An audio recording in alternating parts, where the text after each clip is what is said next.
মূলধারার গণমাধ্যমে বেশ কিছু বক্তব্য দেখলাম, একজন মহিলা বা নারী, বেশ কয়েকটি মাইক্রোফোন তার সামনে। সবারই নামা উচিত, সবারই এটা একটা আন্দোলন করা উচিত। কেন যে শিক্ষার্থীরা না পড়তে পারতেছে না, টেনশনে খাইতে পারতেছে না, তারা ঘুমাইতে পারতেছে না। আমার বাসার সামনে একজন মারা গেছে, 7 তলা থেকে লাফ দিয়ে সে মারা গেছে। এগুলো অনেক সংবাদ চাপ গোপন রাখা হচ্ছে, এগুলো লুকানো হচ্ছে, বাচ্চাদের উপরে প্রচুর জুলুম করা হচ্ছে। দুর্ভাগ্যজনকভাবে সেখানে কাউন্টার প্রশ্ন করা বলেন, ক্রস চেক করা বলেন, ওই মহিলাকে জিজ্ঞেস করা বলেন আমাদের সাংবাদিক বন্ধুরা যে আসলে এটা ঘটেছে কিনা বা সেটা বাস্তব কতটুকু, এইটুকু যাচাই বাছাই করার মতো যদি আমাদের চিন্তা না থাকে, আমাদের মানসিকতা না থাকে। সাংবাদিকতা তো শুধু প্রচার মাধ্যম না, সাংবাদিকতা তো এই জায়গায় তো দায়িত্বশীলতার ভূমিকা পালন আপনাকে করতেই তো হবে। ফেস দ্য পিপুল নামে একটি পেজে দেখলাম, বলতেছে ঢাকা কলেজ যাইতেছি আমরা, আমাদের এক বন্ধু বান্ধবকে ছাত্রদেরকে আটকায় রাখছে, সেখানে বন্দি করে রাখছে, তাদেরকে মুক্ত করতে যাইতেছি। ঢাকা কলেজে আমাদের ভাইদের আটকায় রাখছে, তাদেরকে নিয়ে আসতে যাচ্ছি। একবারও প্রশ্ন করলো না যে ভাই কারা করছে, কখন করছে, কে বলছে, কি সোর্স, ওইটা প্রচার করে দিলেন আপনি, আরও উস্কানি দিয়ে দেওয়ার একটি বাস্তবতা সেখানে তৈরি করলেন। শেষে শুধু বলতে চাই, তথ্য সম্প্রচার মন্ত্রণালয়, দয়া করে আপনারা যদি দায়িত্ব পালন না করতে পারেন তাহলে জাতির সামনে সেটিও পরিষ্কার করেন। গণমাধ্যমের স্বাধীনতা আপনারা অবশ্যই দেবেন, কিন্তু গণমাধ্যম উস্কানিমূলক খবর একতরফা ক্রস চেক না করে মিথ্যা সংবাদ, মিথ্যা তথ্য, বিকৃত বা বক্তব্য, আবার সেখানে কাটপিস ভিডিও, ছোট ছোট করে ভিডিও পোস্ট করে কোনো আগা নাই, মাথা নাই, গোড়া নাই, কিসের থেকে কী বললো, কে বললো, কোনো কিছু নাই, সেটি প্রচার করে দেবে।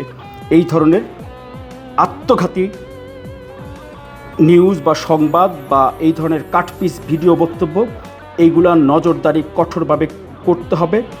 গণমাধ্যম যে ধরনের উস্কানিমূলক বক্তব্য ক্রস চেক না করে, কাউন্টার প্রশ্ন না করেন, একতরফাভাবে সেটি আনকাট বক্তব্য চালিয়ে দেবে, এইটা সাংবাদিকতা হতে পারে না, এইটা রিপোর্টিং হতে পারে না।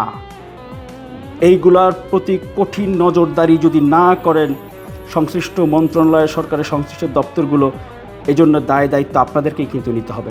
আপনি স্বাধীনতা দেন, গণমাধ্যমের ত্রুটি চেপে ধরার দরকার নেই, কিন্তু গণমাধ্যমের অপেশাদার অপসাংবাদিকতা, বিশেষ করে মিথ্যা সংবাদ এবং উস্কানিমূলক গুজব ছড়ানোর যেই সংবাদগুলো, যেগুলো দৃশ্যমান, আপনি পর্যবেক্ষণ করলেই তো অন্ততপক্ষে আজকের দিনে আমি নিজে আমাদের মূলধারার গণমাধ্যম এবং ডিজিটাল মিডিয়া যেগুলো পরিচিত, বাংলাদেশে ব্যাপক প্রভাব বিস্তার করে যেই প্ল্যাটফর্মগুলো, সেগুলোতে অন্তত পক্ষে 37টার বেশি এরকম অপতথ্য, উস্কানিমূলক মিথ্যা তথ্য এবং একেবারে ভুয়া তথ্য, গুজব ছড়ানোর কাজে তারা লিপ্ত ছিল।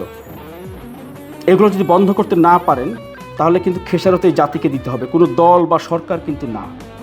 আপনি প্রচলন যদি করে ফেলেন কোনো গণমাধ্যমের বন্ধুরা, আর মনিটরিং যদি না করেন, সেটাও যদি একটি প্রচলন হয়ে যায়, এর খেসারত কিন্তু আমাদের সবাইকেই দিতে হবে, এটি মনে রাখবেন। আমি শুধু তথ্য উপাত্ত তুলে ধরলাম, শেষে নিজের একটু পর্যবেক্ষণ, তাও মন্ত্রণালয়ের এবং আমার গণমাধ্যমের আমি সমালোচনা করলাম।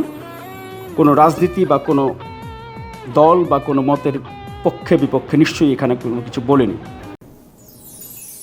Open media cell.